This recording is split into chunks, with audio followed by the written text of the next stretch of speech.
Welcome to Knicks in 6 right here on the MSG Networks YouTube page. I'm your boy Kazeem Famuyide, joined by the wonderful Bill Pidto. And today we are at the unofficial halfway point of the season.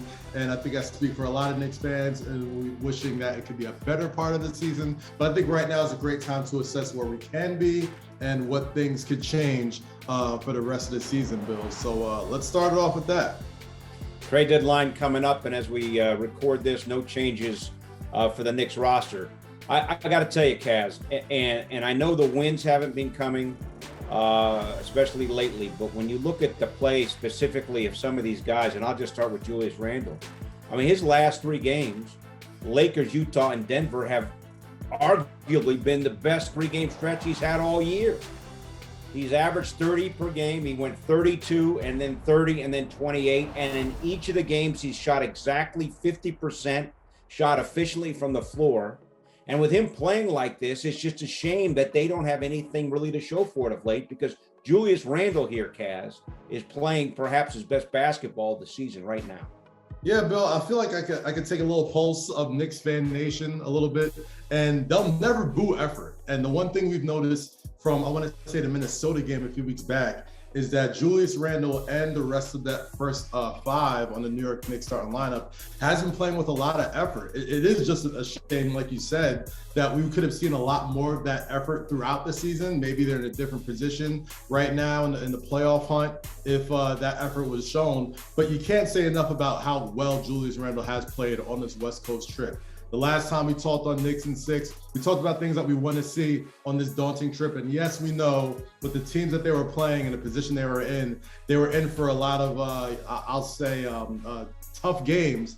But for all those losses, the Knicks have played well in the beginning of the game and they've gotten out to fast starts. They just haven't been able to truly finish it out. So I would say going forward, I would love to see that last 5 really short up, right? Like, I feel like the first 5 and starting lineups and the mixes and all that has been really ballyhooed over the season. I want to see the New York Knicks really fully commit to a final 5 to close out these games that we really got used to last year with Derrick Rose, Quickly, Randle, Barrett, and a committee of centers like Nerlens Noel, Mitch Robinson. I just want to see the New York Knicks learn to close games better with the final half of the stretch of the season coming up.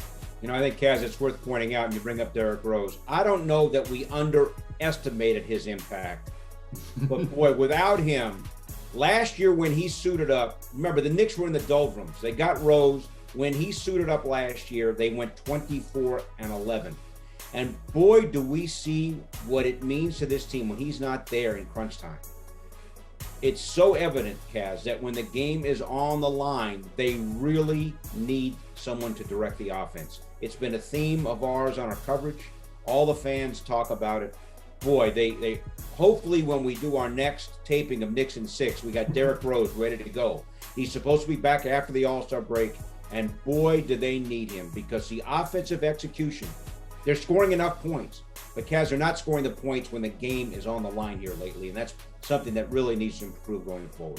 You know, Bill, we usually kick it in the green room during games, and I've been sneaking into the Garden before tip-off just to see how far along Derrick Rose is, because you're right. I mean, Tom Thibodeau's been through a lot this season, and he hasn't had his coach on the floor for the better part of the success of his career in Derrick Rose these last couple of games, and it's been evident, you know, like Knicks have had stretches where they've been defending really well. They've also had stretches where they've been scoring very well. But it's about that real conductor, that person that can lead that orchestra during this final stretch of certain games that really make the difference between a lot of those games. We saw it in Los Angeles. We saw it for the better part of the Utah game. And I want to say for the first half of that Denver game, a lot of times you need a lead guard to really solidify and calm down and take a little bit of pressure off Tom Thibodeau's his lungs, all right? You see him screaming and hollering and losing his voice. Like it feels a lot better when Derrick Rose is on the court and he doesn't have to do all that screaming, you know? So I can't wait for him to get on the court. I also can't wait to see some more of Quentin Grimes, right? Like he's lost a couple of games due to knee soreness, but we've seen a little bit of the potential that the rookie can have, not just defending, not just hitting open shots, but creating off the dribble, getting to the basket, creating some contact. I think he's a lot more than 3-and-D guy that the Knicks fans have been waiting to see, but I think it remains to be seen how much he can really show in his rookie year. But I think the more time he's getting, the more he's showing that he can really be a player in this league. He's been effective, to be sure. So I mentioned the play of Randle. Barrett had the best month of his career in January, and so far in 4 games in February, he's picked up right where he left off. Evan Fournier, over his last 5 games, Kaz, is averaging over 20 a game, shooting 48% from downtown. So those two, plus Randle and the play of Mitchell Robinson, although he missed the Denver game with a sore back, and they're putting enough points on the board. There's no question about that. But the problem is, in addition to, as we've talked about, the late game execution issues, is the defense. They gave up 132 points to Denver. That's the most points the Knicks have given up all year in regulation. And you just wonder what it's going to take, Kaz, for them to get back to how they were defending last year. Because surely, with all these guys here hitting their stride offensively of late, they're scoring enough points to win these games. Yeah, it's a little disconcerting, because I feel like a Tom Thibodeau coach team is built around defense and it's built around effort. And I think just the pride of what New York Knicks fans have come to expect with this team, especially under the Tom Thibodeau regime, is to have that defensive effort and to lock people up. Sometimes you're not going to have the best shooting nights, but you got to make sure the guy in front of you doesn't have a good shooting night either. And that's the big difference between last season and this season. But in any case, there's still a lot of basketball left to be played. The All-Star break is coming up, and hopefully after that, we'll have a lot more to talk about. For Bill Pidto, I'm Kazeem Famuyide, and this has been Knicks and Six right here on the MSG Network YouTube page. See you soon, everybody.